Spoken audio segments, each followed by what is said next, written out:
હા જોહે ખરપ્યો અને કોભાઈઓ ને રાબ દાટા ની કઈ જોહે ડોક્યુમેન્ટમાં ના એને બધું નહીં જોઈએ. પેલું એવું કઈ નહીં જોઈએ ને બરોબર ખાલી ના આવકનો ના દાખલો ના ખાલી આવકનો દાખલો ના સ્ટ્રિક્ટ રૂલ્સ હોય છે એ તો ને હાલો એના પર.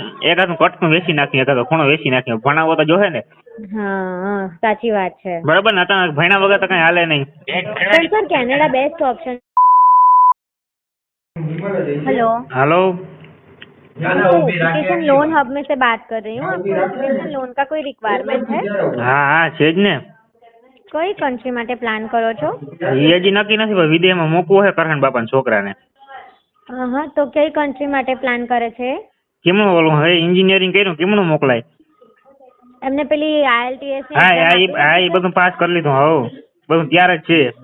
હા તો સર એક ડોક્યુમેન્ટની લિસ્ટ આવે બરાબર, હા. એ પ્રમાણે તમારે ડોક્યુમેન્ટ સબમિટ કરવાના હોય. બરોબર. લોનની પ્રોસેસ ચાલુ થાય એમાં આપણે એક કો એપ્લિકેન્ટ એડ કરવાનો રહેશે સર, જે ઘરમાં અર્નિંગ પર્સન હોય ને, જે કમાતું હોય હા એ લોકોના ડોક્યુમેન્ટની ઉપર લોન મળે.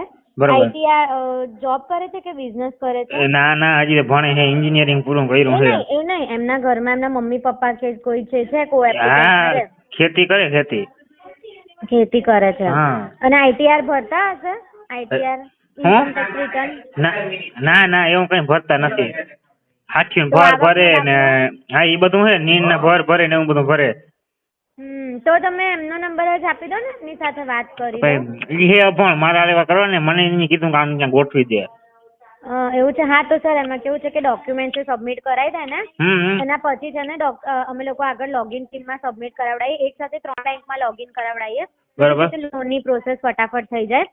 હા. અનસિક્યોર્ડ લોન થઈ જશે એમની. અનસિક્યોર્ડ એટલે જે પ્રોપર્ટી ને મોર્ગેજ વગર હોય ને હા એ લોન ખાલી આજે કો એપ્લિકેન્ટ એમના મમ્મી કે પપ્પાના ડોક્યુમેન્ટની ઉપર લોન મળશે. બરોબર. જેમાં પેલું બેંક સ્ટેટમેન્ટ છેલ્લા 6 મહિનાનું જોઈ છે, આધાર કાર્ડ પાન કાર્ડ છે, એ બધું હે. હા આવકનો દાખલો છે, ITR છેલ્લા 1 વર્ષ ITR તો ચાલશે. અને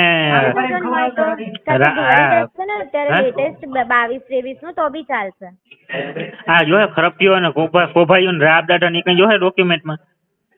ના એને બધું નહીં જોઈએ. એવું કઈ નહીં જોઈએ ને બરોબર ખાલી આવકનો દાખલો?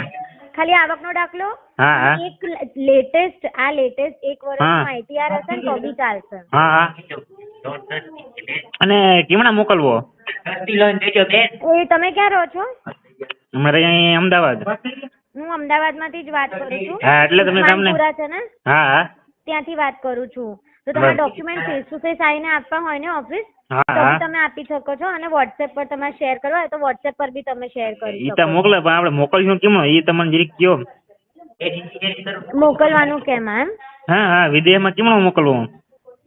જો હા એમને અહીંયા આગળ IELTS ની એક્ઝામ આપી દીધી બરાબર. હા એ બધું પાસ કમ્પ્લીટ ચાલુ કરી દીધું બરાબર. તો ત્યાંથી ઓફર લેટર આવે ને સર, તેની ઉપર છે ને ડેટ ને બધું લખેલું હોય કે આ કોર્સ છે, આટલી ફીસ ભરવાની છે બરાબર. પછી લોન માટે અહીંયા એપ્લાય કરશે ને. હા હજી એ વિચારે કયા દેશમાં જાવું, વિદેશમાં જાવું પણ કયા દેશમાં જાવું એમ. એટલે હજુ પ્લાન નથી કર્યું કે ક્યાં જવું છે? ના ઈ જ નક્કી કરે છે હમણાં. ઈ માં જ ઘૂમ રહે એને હમણાં ઈ જ ઘૂમ રહે ક્યાં જાવું કયો. ઘડીક થાય વાં જાવું, ઘડીક થાય વાં જાવું. ઈ કે વાં વાળી ભાષા નહીં આવડે ને અહીંયા વાળી ટાઈટ બહુ પડીએ ને કયો નમાલો હે આવ. યુક્રેન બાજુ જાય તો તમને ખબર હે ને હું વાટી બોલે ટાઈટ ની. તો સર એવું નહીં, અમે અહીંયા કન્સલ્ટન્સી બી છે અમારી, જેમાં અમે બધું જ સમજાવી હમણાં રશિયા જવાનો તો પણ અહીંયા તો ભડાકા કઈ ફૂટે બમ ને સામે માટે બોલે. એ કઈ નક્કી ના હોય કેમ? શું કહો છો? કહો રશિયા જવાનો પ્લાન હતો કયો પેલા? રશિયા જવાનો પ્લાન હતો તો શું થયું? ઘરના ઓલા ચાઇના વાળા ધપાટી બોલાવે ને યુક્રેન વાળા. ઓકે. ઈ બીક લાગે કયો. એક તો એકનો છે ને પછી વાંહે બધા રખડી પડીએ કયો. હા સર જો અમારી કન્સલ્ટન્સી બી છે અહીંયા. એક વખત તમે એમને લઈને મળવા આવો તો એમને બધું જ સમજાઈ દેશે કે એમને કઈ કન્ટ્રીમાં જવું છે, કઈ કન્ટ્રીમાં સારો કોર્સ ઓપ્શન હોય, ક્યાં આગળ સારો છે, ક્યાં લેસ ફીસ છે, ક્યાં સારા ઓપ્શન્સ અવેલેબલ છે, બધું જ અહીંયાથી સમજાઈ દેશે. અને તમે એક વખત નહીં તમે કેમનો મોકલો છો?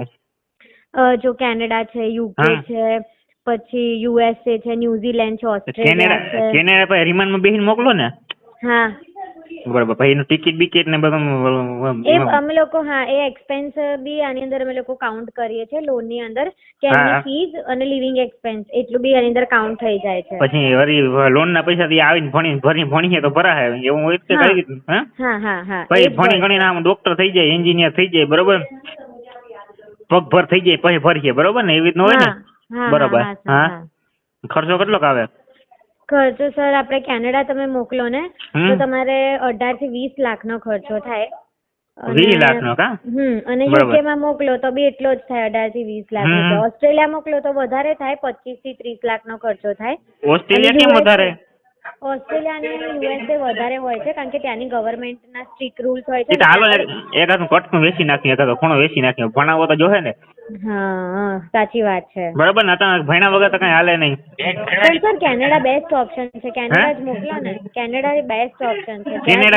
કેનેડા બેસ્ટ છે. કયો ભણવામાં તો હોશિયાર હે ને, તમે કયો સપરે ફાટતો જાય. કયો પેલો નંબર જ આવતો, મેડમ કહેતા આને ભણાવજો. એમને એક વખત ઓફિસ લઈને આવજો ને, હું તમને એડ્રેસ બી મોકલી આપું વોટ્સએપ ઉપર. આ મારા નંબર થી મોકલું છું એડ્રેસ. તમે ક્યારે આવશો મળવા માટે? અટાણે હલર માં ધબાધબી હાલે, હાંજક ના આવીશું, બરોબર? કઈ નવરાત હે ને અટાણે તો મૂલી નો ઈ તો જો અટાણે બિચારો ભર ઓરે છે, હલર પર ચડીને બેઠો. અટાણે તો કયો પાથરા ઓરે છે. કયો આમ કામ નો એટલે તમે કયો ને આમ ક્યાંય અટકે એમ નથી, બરોબર? ટિકિટ વગેરે પ્લેન માં ચડી જાય એમ, ખતરનાક છે. એવા જ ભણીને દે તો ઈ તો તમને ખબર હશે, તમારે કાયમ ભૂટકતા જ હોય. વાંધો નહીં સર. હા હું ઓફિસમાં હું છે ને તમને એડ્રેસ મોકલી આપું છું. તમે એક વખત ઓફિસ તમે હે ને બરોબર કાલ દિવસના કેટલા કાલ 9-10 વાગે ફોન કરજો, બરોબર? હું વાત કરાવીને. અરે હા ઓકે સારું સર. હો ને, ભલે.